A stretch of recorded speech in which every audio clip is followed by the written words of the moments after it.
deutlich tödlicher. Германската канцеларка Ангела Меркел ја бранеше одлуката на Европската унија за набавка на вакцини за коронавирус, која што се бори со одложување на излегувањето во јавноста.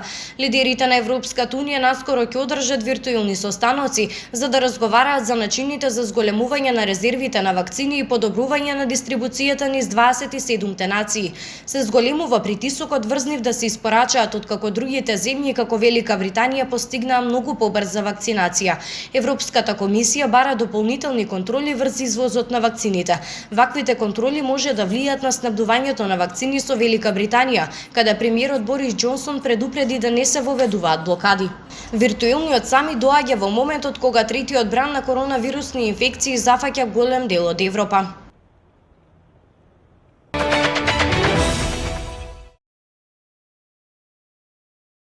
Раџив Нат, кој е начело на најголемата фабрика за шприц во Индија, вели дека одбива дури по 40 барања за производство на шприцеви од целиот свет.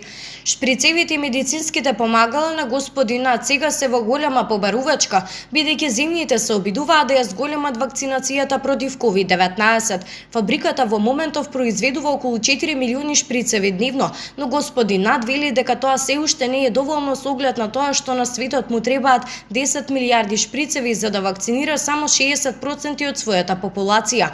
Тој се надева дека подобрата координација помеѓу СЗО, владите и производителите на шприц ќе го изедначат патот напред.